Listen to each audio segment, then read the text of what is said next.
La historia de Washington conecta la flota mercante gran colombiana, el Hotel Italia en Bogotá, la boda de Andrés Pastrana y el concierto que los hermanos Palmieri dieron en la ciudad a principios de los 80.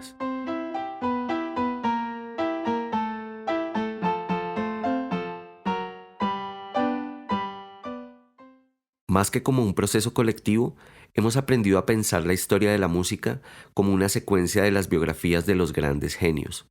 Pero lo cierto es que más allá de los nombres más visibles, hay otros muchos nombres que también hicieron posible que las músicas existieran. Yo soy el rey del guaguancó, la gente siempre pregunta. Washington Cabezas Cajiao nació el 11 de marzo de 1938 en Tumaco. Siendo muy niño, se radicó con su familia en Buenaventura, en donde aprendió a cantar y a hacer los trabajos del puerto. Su voz llenó el ambiente de locales como el Grill Monterrey, en donde sonaba la música afroantillana que se hacía en Cuba y en Estados Unidos. Todo gracias al viaje de los marinos y de los discos. Cuando tenía 25, zarpó en un buque de la flota mercante gran colombiana y trabajó durante 11 años, ahorrando cada centavo para luego darse una vida de dandy en el Hotel Italia, en Bogotá.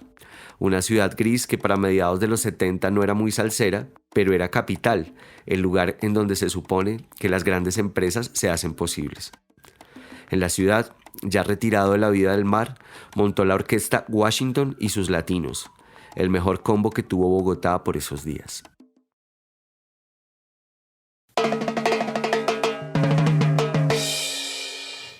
El colectivo Salsa Sin Miseria publicó en 2021 la segunda edición del Diccionario Salsero.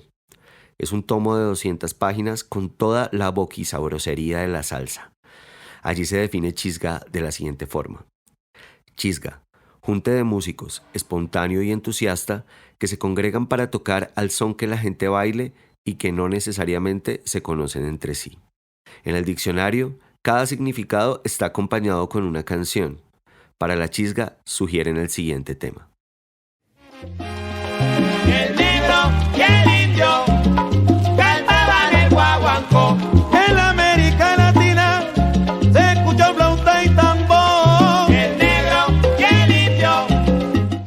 Recuerdo que él tenía una orquesta y él se la pasaba ahí en el Windsor, que era un billar que quedaba en la calle 20 con carrera 9. Yo lo llegué a ver a él ahí.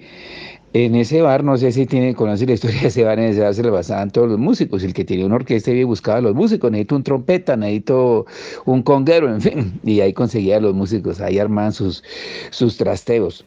Como Washington había aprendido a conseguir presentaciones en la ciudad y como tenía los medios económicos suficientes para vivir tranquilo, sirvió de puente para que otros músicos de Cali y del Pacífico vinieran a la capital a probar fortuna. Por su orquesta pasaron luminarias como los hermanos Viveros y Maccabi, y por su habitación en el Italia circuló Jairo Varela, Alexis Lozano, Álvaro del Castillo, entre otros grandes músicos que luego formarían las más conocidas orquestas colombianas. A Washington se le recuerda por ponerle apodos a los otros músicos, por sus trajes finos y porque le apostó todo a la salsa brava, en un momento en donde lo más estratégico habría sido montar un repertorio de merengues, raspas y de todo lo que suena en la radio, tal como lo hicieron orquestas como los Alfa 8 o los Tupamaros.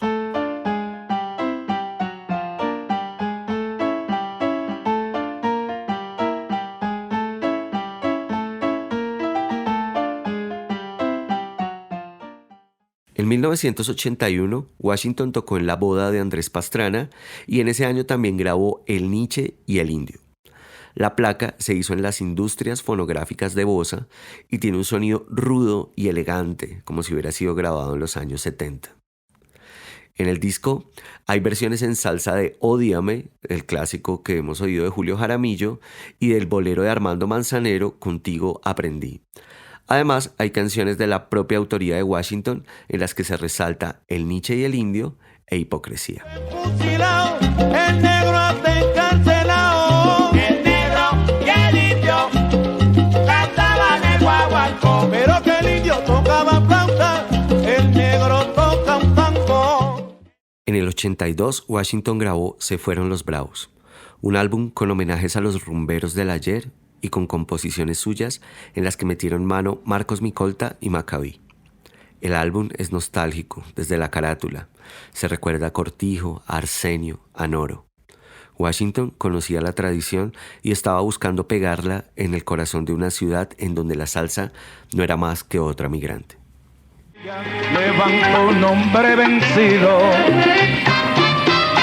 antes que a mí me condene. Declaro que sin ella de sombrío aún yo. Más de una década después del Nietzsche y el Indio, salió Brindemos por la Salsa, también producido con los recursos económicos de Washington, quien ya para ese entonces era un padre de familia consolidado. Su primer hijo andaba llegando a los 20, mientras su hija Betty ya cantaba.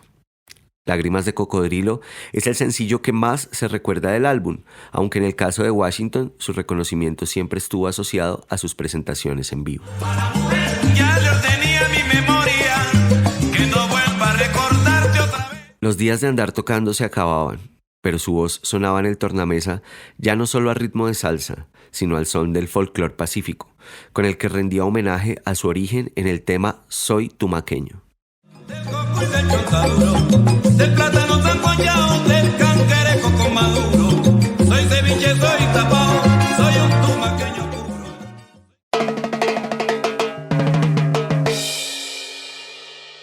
Él se hizo famoso cuando vino en esa época la orquesta de Eddie Palmieri y Charlie Palmieri a presentarse en la Plaza de Toros La Santa María. Yo estuve en ese concierto. Y el telonero fue Washington y sus cabezas, que era pues la orquesta bogotana de salsa, que no fue muy famosa porque en realidad no fue famosa aquí en Bogotá, ni sonó por radio tampoco.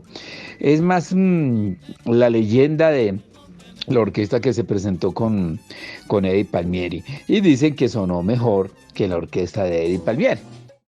El caucano Piper Pimienta Díaz también tuvo que ver con Washington. Habían coincidido en el Grill Monterrey, en Buenaventura, de jóvenes.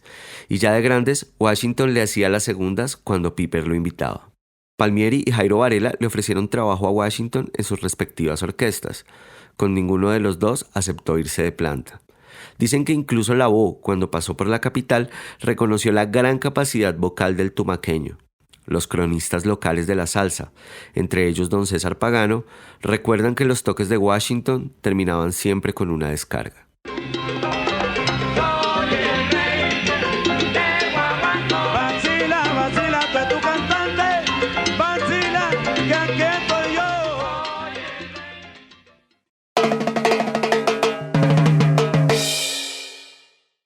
Los problemas de salud obligaron a Washington a irse de la ciudad.